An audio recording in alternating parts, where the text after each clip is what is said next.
You hit it right on the nail. But you know, bro, I know you know a little bit about the native Alaskan people, the Eskimos. Okay? In 1971, they had an act almost parallel. Well, a kaka bill being parallel to the Settlement Act that the Eskimos signed. And basically what they did was they had this Native Alaskan Settlement Act, okay, where the native Eskimos and the native Alaskans signed away the right to their lands in exchange for money, okay? But to get that money, the Eskimo people had to form corporations. So that's how the Native Alaskan corporations came out, okay? So you had all these Native Alaskan corporations, all the Eskimos that all of a sudden were United States citizens, okay?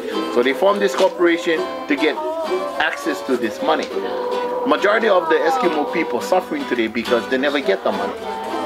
That's because you had a few of the Native Alaskan corporations that would finagle the whole system, and they got the bulk of the money. Just like what you're describing.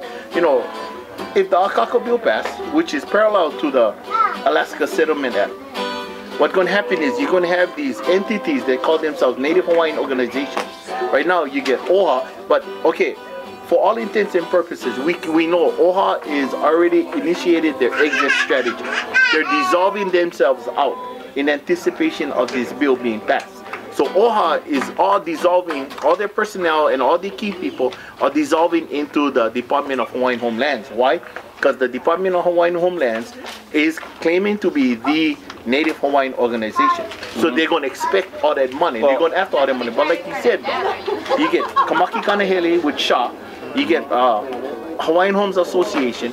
But what people don't realize that in the last 8 years, there have been over 12 to 24 different entities that have already filed the paperwork. They've already incorporated themselves into Native Hawaiian organizations. So they're going to be going after that money too. What's going to happen is going to be the same thing that happened in Alaska.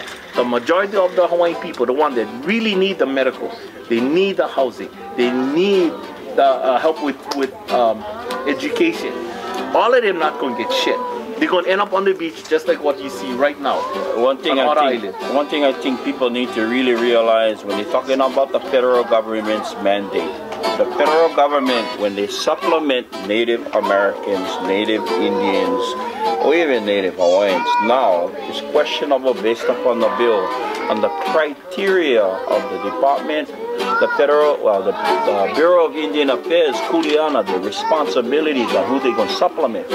I went to Canada, and in Canada, similar, but Canada went off on treaties. All these treaties that they signed with the government, which created a binding relationship, yeah, that the federal government would kick in to help supplement these Native Indians in Canada. What?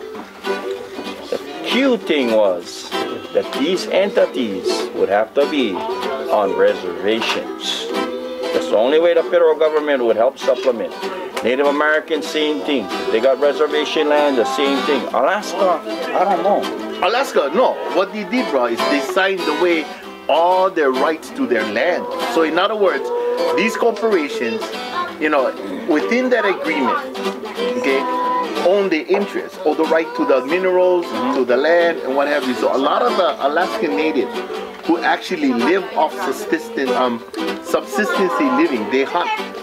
They hunt on the tundra.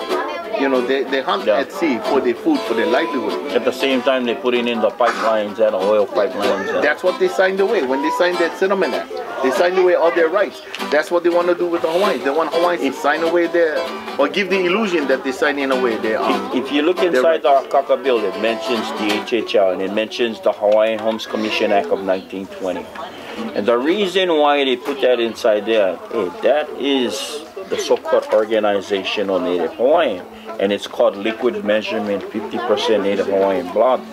They talked about people living on the Hawaiian homes, and they talked about 6,800 Native Hawaiians that are claimants that have homes in DHHL.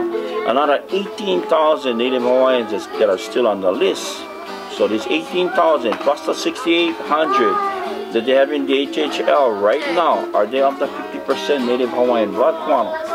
And the 18,000 that are out there waiting on the list, are they 50% Native Hawaiian blood quantum? Because once the act was created and legislation, well, first the Constitutional Convention of 1979, by 1982, on the Hiram Fong, made the determination through legislation of the 50% Native Hawaiian blood quantum, which literally went subsection, a genocidal process for Native Hawaiians and Native Hawaiians, small n, big N. Yeah.